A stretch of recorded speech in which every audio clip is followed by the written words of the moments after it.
Pinocchio returns to the fairy's house and she promises him that, on the morrow, he will cease to be a marionette and become a boy. A wonderful party of coffee and milk to celebrate the great event. Mindful of what the fisherman had said, Pinocchio knew that all hope of being saved had gone. He closed his eyes and waited for the final moment. Suddenly, a large dog, attracted by the odor of the boiling oil, came running into the cave. "Get out!" cried the fisherman threateningly and still holding on to the marionette, who was all covered with flour. But the poor dog was very hungry, and whining and wagging his tail, he tried to say, "Give me a bite of the fish and I'll go in peace." "Get out, I say," repeated the fisherman. And he drew back his foot to give the dog a kick. Then the dog, who, being really hungry, would take no refusal, turned in a rage toward the fisherman and bared his terrible fangs. And at that moment, a pitiful little voice was heard saying, "Save me, Alidoro, if you don't, I fry." The dog immediately recognized Pinocchio's voice. Great was his surprise to find that the voice came from the little flour-covered bundle that the fisherman held in his hand. Then what did he do? With one great leap, he grasped that bundle in his mouth and, holding it lightly between his teeth, ran through the door and disappeared like a flash. The fisherman, angry at seeing his meal snatched from under his nose, ran after the dog, but a bad fit of coughing made him stop and turn back. Meanwhile, Alidoro, as soon as he had found the road which led to the village, stopped and dropped Pinocchio softly to the ground. "How much I do thank you," said the marionette. "It is not necessary," answered the dog. "You saved me once, and what is given is always returned. We are in this world to help one another." "But how did you get in that cave?" "I was lying here on the sand more dead than alive, when an appetizing odor of fried fish came to me. That odor tickled my hunger and I followed it. Oh, if I had come a moment later!" "Don't speak about it," wailed Pinocchio, still trembling with fright. "Don't say a word. If you had come a moment later, I would be fried, eaten, and digested by this time. Brrrrrrrr. I shiver at the mere thought of it." Alidoro laughingly held out his paw to the marionette, who shook it heartily, feeling that now he and the dog were good friends. Then they bid each other goodbye and the dog went home. Pinocchio, left alone, walked toward a little hut nearby, where an old man sat at the door sunning himself, and asked, "Tell me, good man, have you heard anything of a poor boy with a wounded head, whose name was Eugene?" "The boy was brought to this hut and now." "Now he is dead?" Pinocchio interrupted sorrowfully. "No, he is now alive and he has already returned home." "Really?" "Really," cried the marionette, jumping around with joy. "Then the wound was not serious?" "But it might have been, and even mortal," answered the old man, for a heavy book was thrown at his head. "And who threw it?"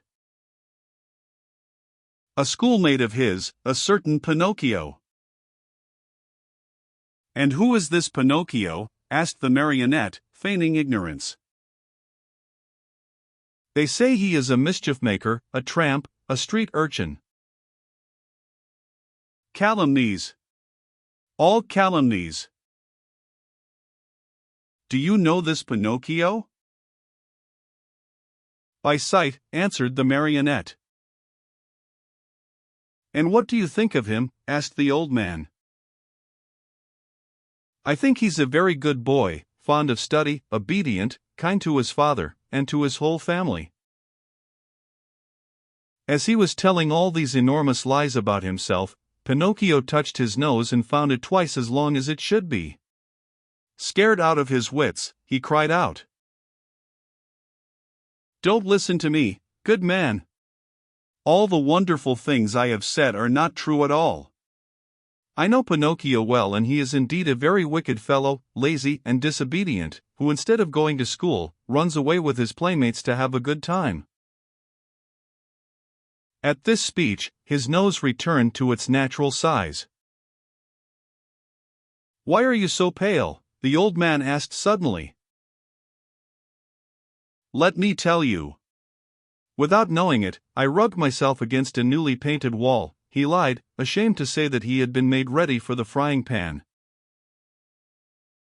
"What have you done with your coat and your hat and your breeches?" "I met thieves and they robbed me." "Tell me, my good man, have you not, perhaps, a little suit to give me, so that I may go home?" "My boy, as for clothes, I have only a bag in which I keep hops. If you want it, take it. There it is." Pinocchio did not wait for him to repeat his words. He took the bag, which happened to be empty, and after cutting a big hole at the top and two at the sides, he slipped into it as if it were a shirt. Lightly clad as he was, he started out toward the village. Along the way he felt very uneasy. In fact, he was so unhappy that he went along taking 2 steps forward and 1 back, and as he went he said to himself, "How shall I ever face my good little fairy? What will she say when she sees me? Will she forgive this last trick of mine? I am sure she won't. Oh, no, she won't. And I deserve it, as usual. For I am a rascal, fine on promises which I never keep." He came to the village late at night. It was so dark he could see nothing, and it was raining pitchforks. Pinocchio went straight to the fairy's house, firmly resolved to knock at the door. When he found himself there, he lost courage and ran back a few steps. A second time he came to the door, and again he ran back. A third time he repeated his performance. The fourth time, before he had time to lose his courage, he grasped the knocker and made a faint sound with it. He waited and waited and waited. Finally, after a full half hour, a top-floor window, the house had 4 stories, opened, and Pinocchio saw a large snail look out. A tiny light glowed on top of her head. "Who knocks at this late hour?" she called. "Is the fairy home?" asked the marionette. "The fairy is asleep and does not wish to be disturbed." "Who are you?" "It is I." "Who's I?" "Pinocchio." "Who is Pinocchio?" "The marionette, the one who lives in the fairy's house." "Oh, I understand," said the snail. "Wait for me there. I'll come down to open the door for you. Hurry, I beg of you, for I am dying of cold." "My boy, I am a snail and snails are never in a hurry." An hour passed, 2 hours, and the door was still closed. Pinocchio, who was trembling with fear and shivering from the cold rain on his back, knocked a second time, this time louder than before. At that second knock, a window on the 3rd floor opened and the same snail looked out. "Dear little snail," cried Pinocchio from the street. "I have been waiting 2 hours for you. And 2 hours on a dreadful night like this are as long as 2 years. Hurry, please." "My boy," answered the snail in a calm, peaceful voice, "my dear boy, I am a snail and snails are never in a hurry." And the window closed. A few minutes later midnight struck, then 1 o'clock, 2 o'clock. And the door still remained closed. Then Pinocchio, losing all patience, grabbed the knocker with both hands, fully determined to awaken the whole house and street with it. As soon as he touched the knocker, however, it became an eel and wiggled away into the darkness. Really, cried Pinocchio, blind with rage. "If the knocker is gone, I can still use my feet." He stepped back and gave the door a most solemn kick. He kicked so hard that his foot went straight through the door and his leg followed almost to the knee. No matter how he pulled and tugged, he could not pull it out. There he stayed as if nailed to the door.